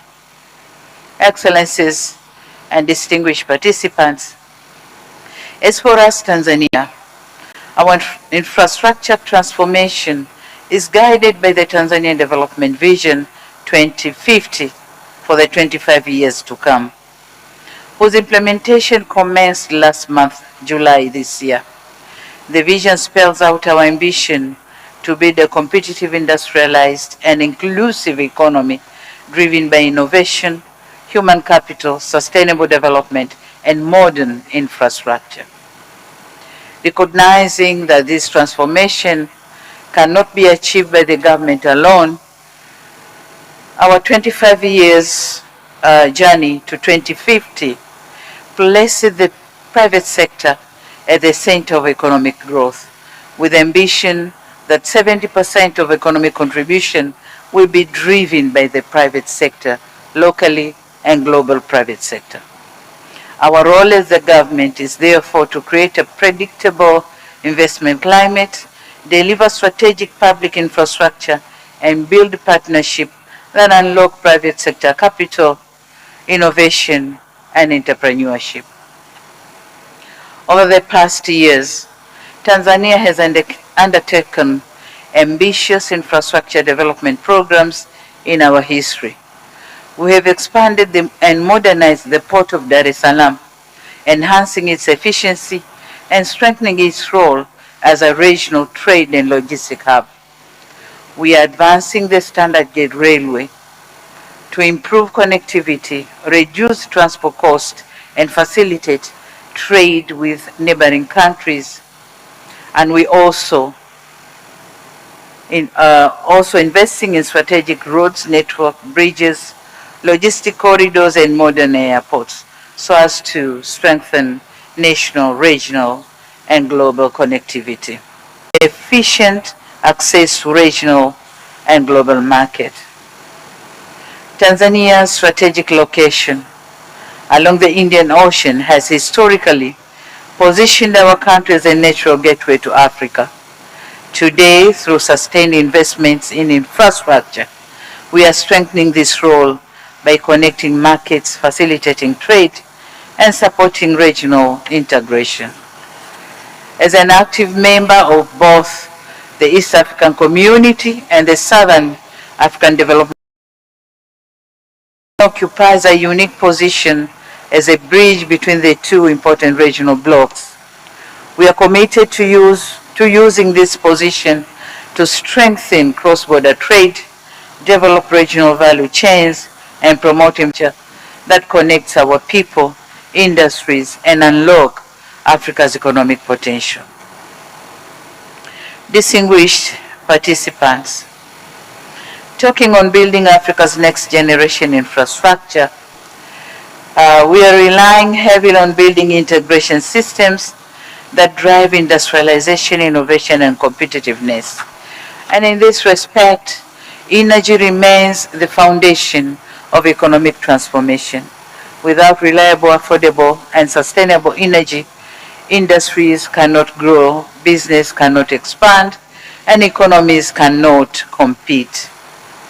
So, in cognizance of this fact, Tanzania is investing in a secure and diversified energy sector through hydropower, renewable energy, and natural gas. The Julius Nyerere Hydropower Station and investment in other clean energy sources is strengthening energy security and supporting industrial development. With the continued discovery of natural or proven natural gas reserves, Tanzania is well positioned to contribute to regional energy security while promoting value addition, manufacturing, and economic diversification. We also recognize that Africa's energy future depends on stronger regional cooperation, cross-border transmission, networks, and regional power pools that will enhance energy security, reduce costs, and provide reliable power to support our growing economies. And my brother Kindiki has explained very nicely our East African pool, but we also have the Southern African power pool, which also provide electricity, reliable electricity to our countries. Equally important is digital infrastructure. In today's world, connectivity is essential as roads, ports, and energy. Through the national ICT broadband backbone, Tanzania is expanding digital access, improving public services, promoting financial inclusion, supporting innovation, and creating new opportunities, especially for young entrepreneurs. It is obvious that infrastructure alone cannot transform Africa. And I want to concur with Deputy Minister Kindiki that our greatest asset is our people. By investing in education, technical skills and digital capabilities, can empower our youthful population to become innovators, creators, and drivers of African transformation. We can develop them to be not merely consumers of the global solution, but producers of solutions to the world. Regarding mobilizing investment for Africa's infrastructure future, as it was narrated earlier by the previous speakers, that Africa financial muscles for investment remains one of the greatest barriers to economic transformation, but it is also the greatest potential for private sector investment opportunities in our time. Governments alone cannot finance Africa's infrastructure ambitions. We must strengthen partnerships that bring together public resources, private sector, development financial institutions, and local and international investors. I, therefore, invite financial institutions, investors gathered here today to partner with us, Tanzania, and explore the vast opportunities available across transport, energy, logistics, manufacturing, digital infrastructure, and industrial development. Tanzania is no longer a source of raw materials only. It is becoming a destination for value addition, innovation, and industrial production and sustainable growth. Thank you. Talking of a shared vision for Africa's next decade, we must translate commitments into projects, ambitions into achievements, and plans into measurable results. The infrastructure we build must strengthen regional integration, expand trade under continental free trade area, and create opportunities for millions of Africans. To Africa50, I extend my sincere appreciation for your leadership and contribution to Africa's infrastructure transformation. Your achievement demonstrates the power of African-led partnership in delivering impactful projects. As you enter your next decade, we encourage you to continue championing innovation or innovative solutions and investment that connect our continent and improve the lives of our people. Tanzania stands ready to deepen its partnership with Africa50. As you have witnessed here, we signed 3 MOUs or agreements with Africa50, and we expect better implementation of those agreements.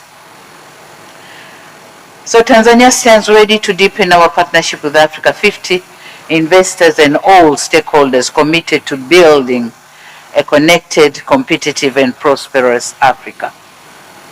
Excellencies and distinguished participants, before I conclude, I would like to encourage you to extend your engagement with the people of Tanzania beyond the meeting halls and invite you to experience the warmth of our people, the richness of our culture, and the beauty of our country. From the endless plains of the Serengeti, the proudly standing Mount Kilimanjaro, and to the breathtaking, beautiful islands of Zanzibar, Tanzania offers memorable experiences and exciting opportunities for tourism, hospitality, and sustainable development. Take time to experience them. Before you go back and buy another ticket to come back, you are here. Use them.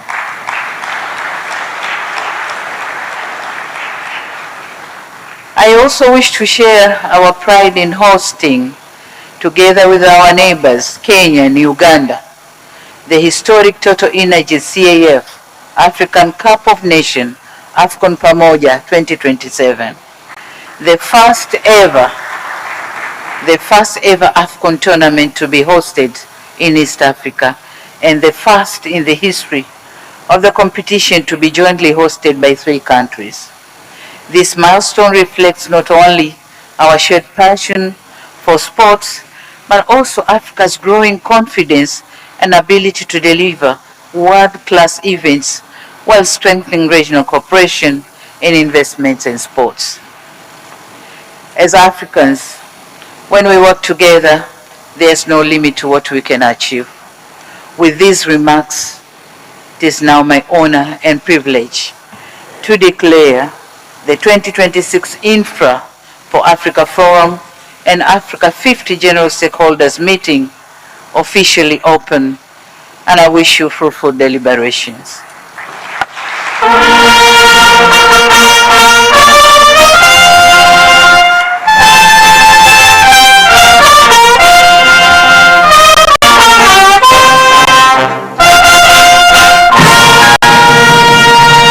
Thank you. God bless Africa. God bless Africa50. Thank you for your kind attention. Thank you very much. A round of applause to Her Excellency Dr. Samia Suluhu Hassan, the President of the United Republic of Tanzania, for those great words. And here she bids farewell before we proceed with our program. Brass band, please let us escort Her Excellency as she heads out.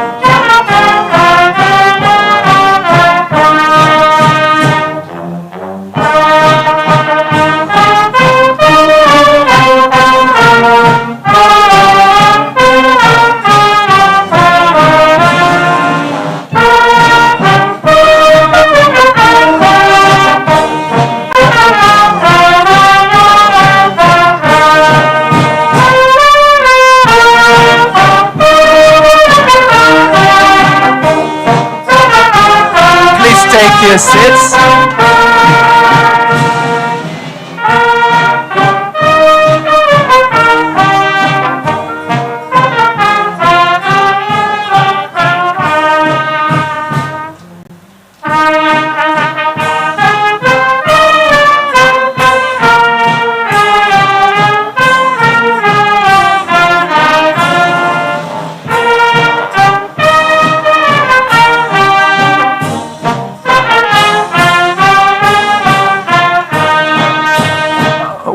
Have an exciting program before we will break for lunch. I will encourage you all to take your seats.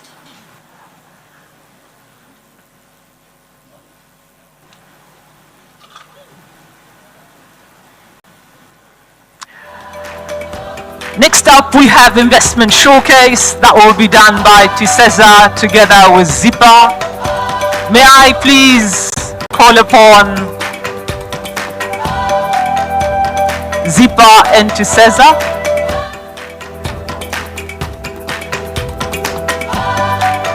As I said earlier, we are also going to hear from Dr. Kaberuka, the man behind the vision around Africa50.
We welcome back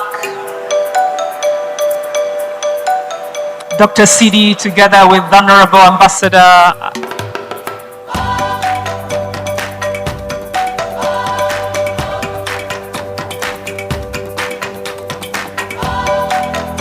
Hamis Musa Omar, our Minister for Finance. Brasman, do me a favor, just a short song and then we start so that everybody is seated. A very short song.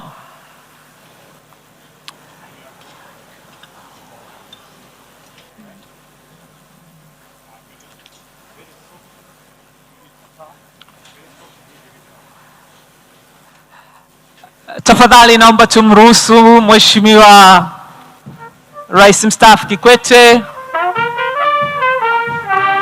pamoja na timu yake, naomba tumruhusu ili tuendelee na ratiba. Tafadhali. Asante brass band. Brass band. Thank you. Ladies and gentlemen, kindly do allow us to proceed with our program. We have two fascinating sessions. The first one is Investment Showcase of Tanzania. And the second one is a fireside chat with Dr. Kaberuka. Viongozi wangu naomba tusaidiane, viongozi naomba mnisaidie, naomba mturuhusu tuendelee na ratiba. Naomba mturuhusu tuendelee na ratiba. Asante sana Mheshimiwa Rais Kikwete.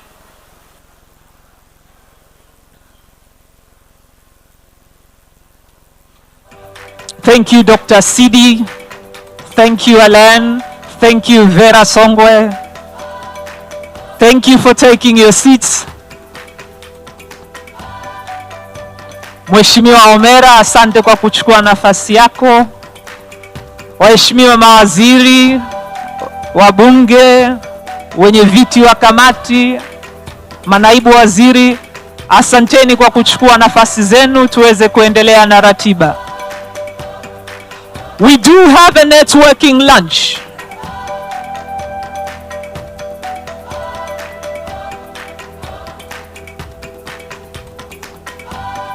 Protocol, naomba mnisaidie, viongozi walioko mbele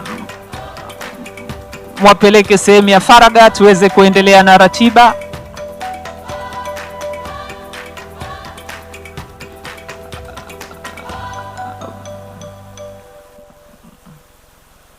Protocol, naomba mnisaidie tuweze kuendelea na ratiba. Asante.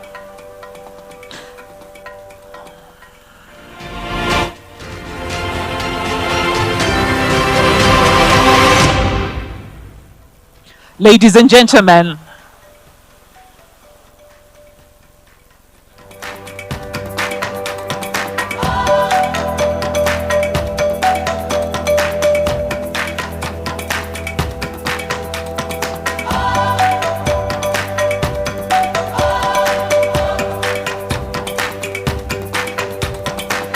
may we kindly be seated?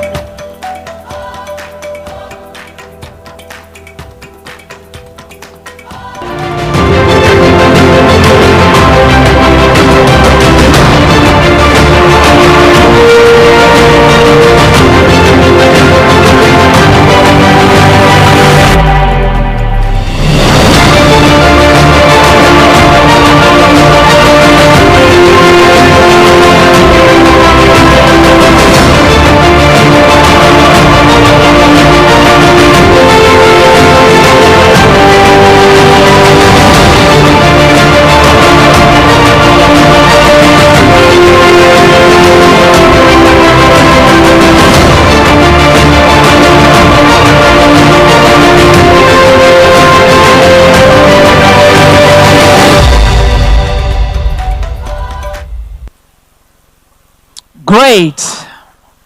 The ones in the room want to be in the room. So may you kindly be seated. And thank you. Allow me now to call Gaudence Massi from Tiseda, together with Saleh Saad Mohammed from Zipa,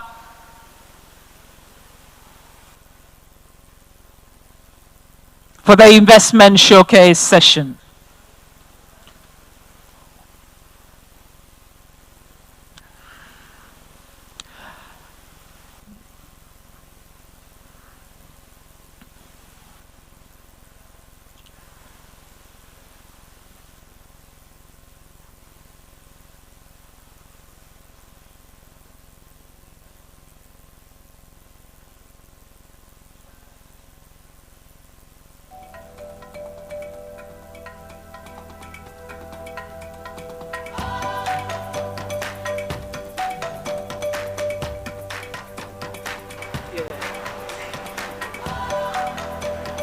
We only have 20 minutes, so we'll be using the kata-kata punya dan kata-kata. So I have the twins of investment in Tanzania, from Tanzania mainland and from Zanzibar, and they have 20 minutes.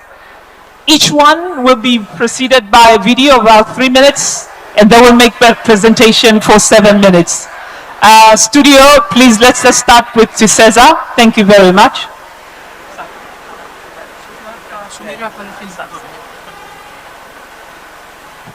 Who will your business be in 2 years? There is a country that has set its course far ahead, a land of vision, youth, and ambition. This is Tanzania, your getaway country.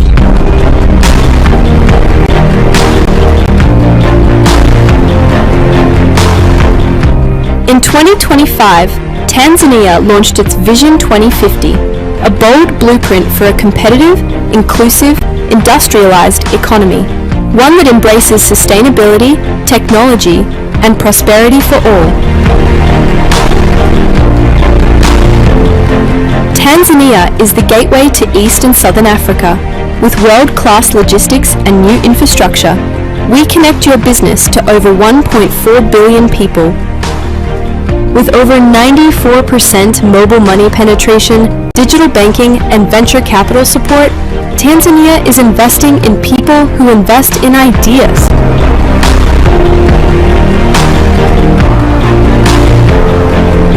Tiseza,